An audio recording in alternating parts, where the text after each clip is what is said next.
Buenas tardes. En estos momentos vamos a iniciar con una entrevista sobre prácticas educativas para una pedagogía de las diferencias. Las estudiantes que vamos a presentar esta entrevista son Mónica Estrada Villegas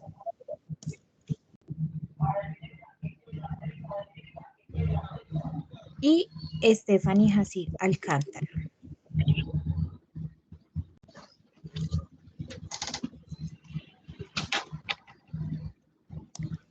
Nuestras docentes invitadas son Nancy Liliana Jaramillo, profesional de apoyo pedagógico de La Virginia, y Sandra Patricia Ospina Vera, profesional de apoyo pedagógico de Santa Rosa de Cabal.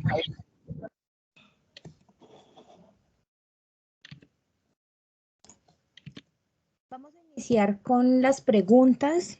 Vamos con la profesional Sandra. ¿Qué términos utilizaría usted para referirse a un estudiante que presenta dificultades académicas y o comportamentales? Bueno, buena tarde para todos. Sí, efectivamente, cuando hablamos de estudiantes con dificultades académicas y o comportamentales, nos referimos a los estudiantes que tienen barreras para el aprendizaje, que son como esa especie de obstáculos que se imponen ante los estudiantes, creándoles grandes dificultades para desenvolverse de manera independiente en sus actividades académicas. Cuando un estudiante interactúa en un contexto, digamos, positivo, en el aula de clase, digámoslo, bien estructurado, con una cultura de atención a la diversidad o con prácticas que promuevan el aprendizaje y la participación de todos los estudiantes, con los apoyos necesarios para que, o que son requeridos por ellos, estas dificultades para aprender se minimizan y se visualiza a estudiantes diversos solamente. Muchas gracias. Vamos con la segunda pregunta, igualmente para nuestra profesional Sandra. ¿Qué estrategias puede utilizar usted como docente para identificar las habilidades de los estudiantes? Bueno, lo primero es tener en cuenta que cada uno de los estudiantes son seres individuales que tienen diferentes ritmos, diferentes estilos de aprendizaje, diferentes habilidades, tanto conceptuales como sociales y prácticas, digamos, para ser funcionales en la vida diaria. Esto hace que cobre relevancia el hecho de potenciar los aprendizajes de los estudiantes. Significa que las limitaciones que tienen o el desconocimiento para desempeñar algunas habilidades, para utilizarlas, o hablemos también de factores motivacionales que afectan la expresión de sus habilidades, se vean afectados de manera significativa frente a las limitaciones que puedan presentar. Muchas gracias. Ahora va a continuar nuestra compañera Mónica, estudiante de la maestría. Muy buenas tardes, compañera Liliana, profesora profesional de apoyo. Nancy Liliana, quisiera que me contestara la siguiente pregunta. Teniendo en cuenta o pensando en que queremos una educación con calidad, en igualdad de oportunidades, con un enfoque inclusivo y diverso y con un enfoque diferencial, ¿cuál cree usted que sería el propósito que tiene la evaluación para el estudiante? O sea, para usted como docente, ¿qué propósito tiene la evaluación? Bueno, buenas tardes. Bueno, igualmente, inicialmente, el proceso de evaluación dentro de la educación inclusiva es la base de todo el ejercicio de las estrategias pedagógicas aplicadas en aula.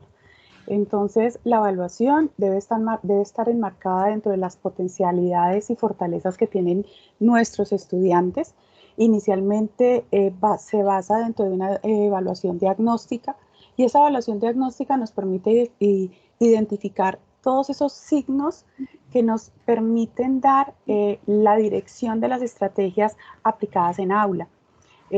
Posteriormente, debemos tener siempre una evaluación permanente de seguimiento. Dentro de la educación inclusiva, la evaluación es constante, es transversal y es permanente. Entonces, el ejercicio de la evaluación dentro de la educación inclusiva debe ser la parte primordial para cualquier diseño de estructura pedagógica del aula. Muchas gracias, Liliana. Nancy Liliana, bueno, con respecto a lo que me acabas de responder, completamente de acuerdo, la evaluación debe ser parte, o sea, debe ser una evaluación muy formativa que ayude en todo el proceso pues, de aprendizaje. Teniendo en cuenta esto, entonces, quisiera preguntarte tú, ¿qué opinión tienes acerca de las evaluaciones estandarizadas que se aplican en Colombia a los estudiantes de básica primaria, básica secundaria, media y superior, o sea, las pruebas Saber, quinto, noveno y 11, las ECAES y las Saber Pro? ¿Qué crees tú? ¿Responden a todo esto que venimos hablando, a lo que estamos tratando en este momento? ¿Qué opinión tienes sobre eso?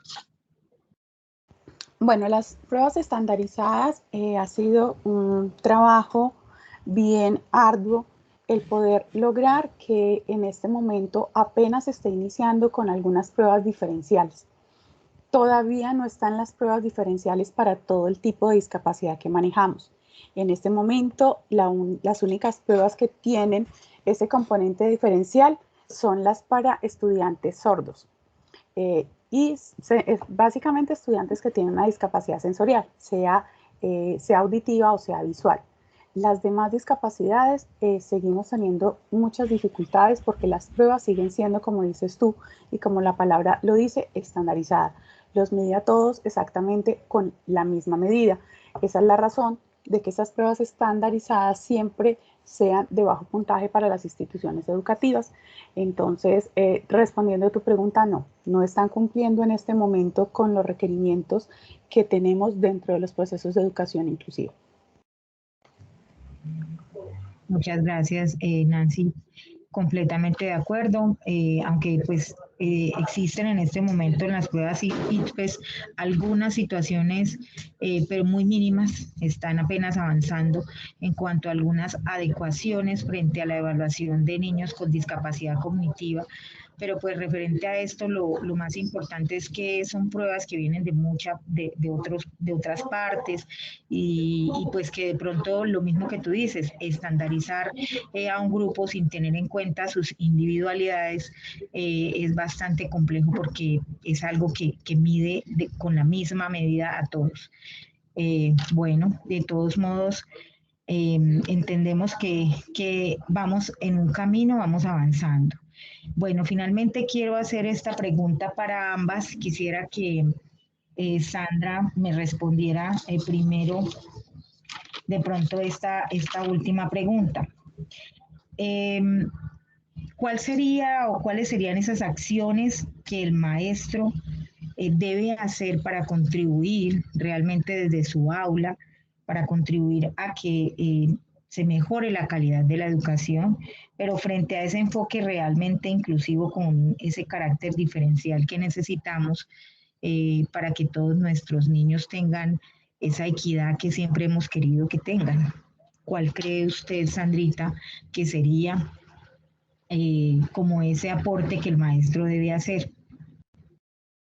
Claro que sí, teniendo en cuenta, retomando lo que decíamos ahorita frente a los diferentes ritmos y frente a los diferentes estilos de aprendizaje, es importante señalar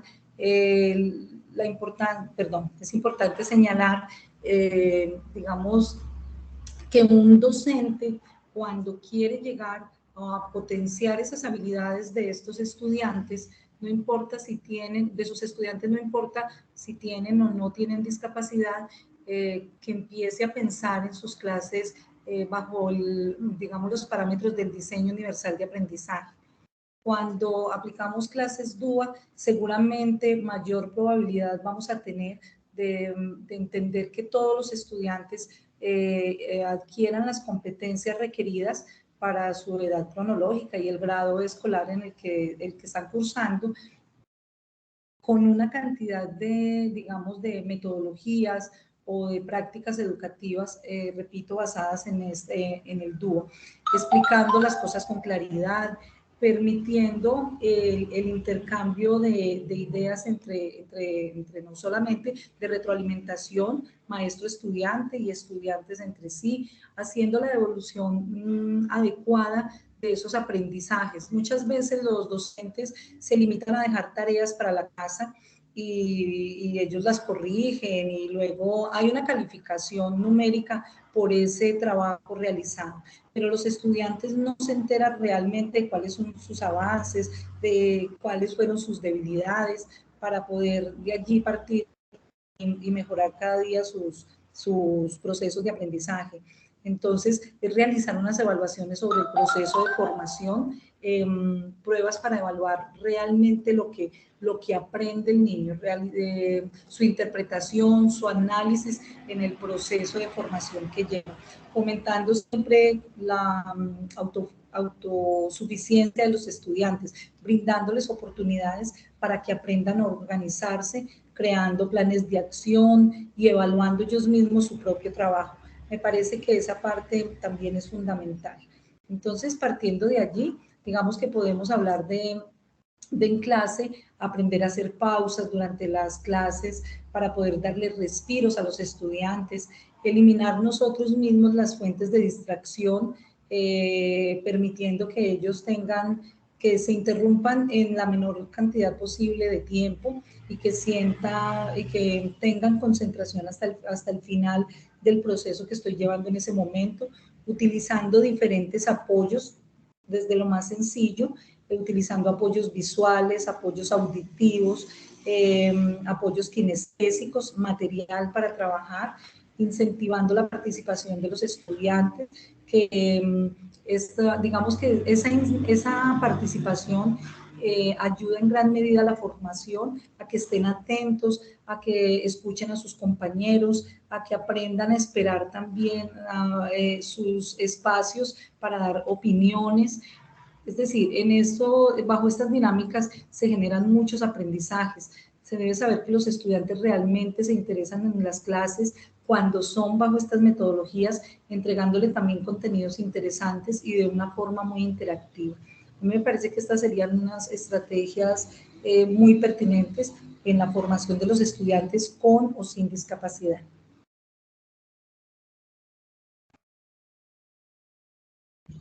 Muchas gracias, Sandra.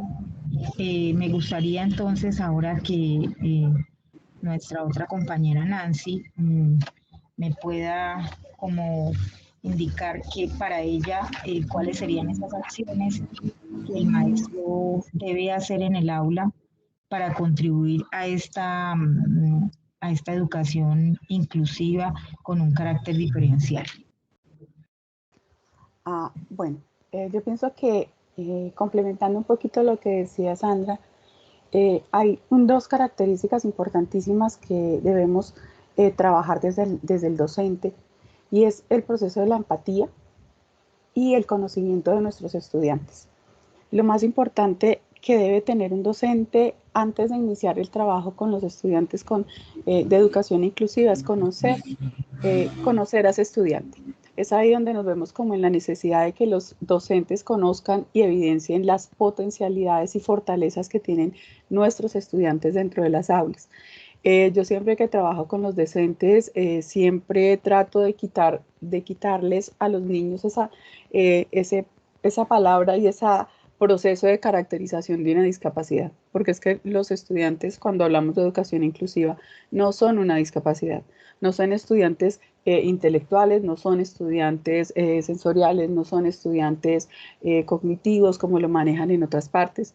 Entonces es conocer, y no debemos olvidar nunca que, que los estudiantes de educación inclusiva y todos son personas. Es lo más importante es que el docente recuerde que son personas, que son estudiantes y que todos, absolutamente todos, tienen las mismas los mismos requerimientos de apoyo independientemente. Entonces es ahí donde es muy importante el trabajo de diseño universal del aprendizaje, diseñar un PIAR realmente acorde al conocimiento de ese estudiante, donde podamos evidenciar todas esas barreras reales que están impidiendo que el estudiante pueda acceder al proceso educativo. Adicionalmente, hacer los ajustes razonables cuando no se trabaja en las instituciones educativas dentro del diseño universal del aprendizaje. Eso sería lo ideal, pero en este momento nuestras instituciones apenas están están empezando a trabajar con el diseño universal del aprendizaje. Entonces es muy importante hacer ajustes razonables que realmente apliquen a la potencialidad y fortaleza de nuestros estudiantes y que esos ajustes razonables se apliquen en aula. Un PIAR realmente trabajado vinculando a la familia, a toda la institución educativa, porque el proceso de educación inclusiva debe ser un trabajo de construcción colectiva y articulada. Las estrategias que se manejen dentro de las aulas deben estar diseñadas para todos los estudiantes, independientemente de que tengan o no una condición específica. Entonces, esas estrategias deben ser motivantes, deben ser llamativas, deben cumplir con el objetivo pedagógico que el docente espera entregar dentro de la clase y dentro de las aulas. Entonces, es muy importante buscar estrategias que estén acorde a las necesidades de toda el aula, independientemente de las discapacidades que tengan nuestro estudiante. Hay muchísimas potencialidades y posibilidades que puede tener un docente para poder utilizar dentro de herramientas tecnológicas, dentro de herramientas prácticas, dentro de uso del medio ambiente. Entonces pienso que ese proceso de empatía, conocimiento y creatividad es muy importante dentro de esas características que debe tener el docente cuando trabaja dentro del diseño de una clase de educación inclusiva.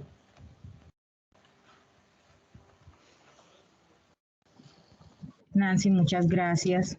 Totalmente de acuerdo con Nancy y con Sandra. El conocimiento real de cada uno de los estudiantes es importantísimo y no continuar con ese rótulo que es el rótulo de la discapacidad o de encontrar que hay esa diferencia entre nuestros estudiantes. Bueno, entonces queremos también nosotras participarles a ustedes nuestras conclusiones del trabajo, de la lectura y de nuestra entrevista. Entonces, frente a esto, Stephanie, inicia, por favor, con las conclusiones. Sí, como lo dice la compañera Mónica, nosotros sacamos aquí algunas conclusiones porque sabemos pues de que sobre este tema pues hay mucha tela de donde cortar. Sabemos que poco a poco pues lo que es el tema de la inclusión se ha hecho digamos como más formal, ya pues en estos momentos en las instituciones ya están tocando mucho más el tema, ya están haciendo más capacitaciones a docentes, porque pues como sabemos, normalmente el docente pues dice que no tiene, digamos, como la capacitación, no tiene como los conocimientos para trabajar con estos estudiantes que tienen ciertas barreras para el aprendizaje. Entonces, pues, ¿qué hacen ellos? Únicamente pues los hacen a un lado, les colocan, digamos, su material, su trabajo aparte del grupo, pues porque ellos al decir, no, pues lo tengo acá ocupado haciendo dependiendo pues su ritmo de aprendizaje, teniendo en cuenta sus habilidades, entonces dice, no, pues si es hábil en artística, entonces únicamente lo pongo a que coloree, a que haga alguna manualidad y ya está ocupado. Y pues esa no es digamos, como la finalidad de lo que es en sí la inclusión y tener en cuenta de que los docentes debemos estar poco a poco capacitándonos para poder atender a toda la población. Entonces nosotros tenemos aquí unas conclusiones que son flexibilización del currículo, trabajos colaborativos entre docentes, trabajos colaborativos entre estudiantes. Tenemos que el docente también debe tener las expectativas para poder trabajar con estos chicos. Debe haber responsabilidad tanto por parte del docente como del estudiante. Continúa la compañera Mónica. Bueno, una evaluación diferencial, eso lo venimos hablando ya hace rato, es tener como ese sustento de conocer bien al estudiante y saber sobre qué cosas debo evaluar y cuál es su potencialidad, y obviamente pues sí, saber cuáles son sus dificultades, pero lo importante es tener, conocer a ese estudiante no solamente a nivel académico, sino a nivel social, emocional, todo, porque somos un todo, y en el momento en que estamos trabajando con un estudiante cualquiera, pues ese estudiante tiene, es algo integral, es un ser humano integral que necesita no solamente de lo académico para estar fortalecido en el proceso escolar. Un plan de aula basado en las caracterizaciones de estilos, ritmos de aprendizaje y, vuelvo y repito, la parte social que es indispensable. Un apoyo entre profesional y familia, entre profesor y familia. O sea, es indispensable que estemos de la mano con la familia para lograr esos procesos adecuados en ellos. Espacios de reflexión sobre las diferentes prácticas. Importante hacer retroalimentación de todo lo que hagamos, de las evaluaciones, de los procesos que hagamos con los estudiantes, porque eso nos sirve tanto a nosotros los docentes como a los niños también para poder ver cuáles son sus fortalezas y sus debilidades. El maestro debe ubicar la realidad social de sus estudiantes para potenciar y lograr una transformación, que es lo que realmente en últimas queremos lograr en la educación colombiana, o sea, lograr transformar esas realidades, esa desigualdad y esa inequidad que existe por múltiples cosas, nuestra cultura, nuestra economía, pues toda la parte social. Pero el maestro tiene ese primer, pienso yo como que esa primera herramienta para decirle al chico que él es capaz de hacer y de cambiar su propia realidad, frente al momento en que yo le fortalezca a él todas sus potencialidades, que lo vea como una persona integral y que le dé como ese propósito de transformación de su propia vida. Compañeras, les agradezco mucho haber estado acá. Agradezco mucho el hecho de que hubiesen compartido sus experiencias con nosotras, son muy valiosas para nuestro trabajo y bueno, no sé, muchas gracias, compañeros. No, a ustedes mil gracias por la invitación, que estén muy bien. Muchas gracias a ustedes por la invitación.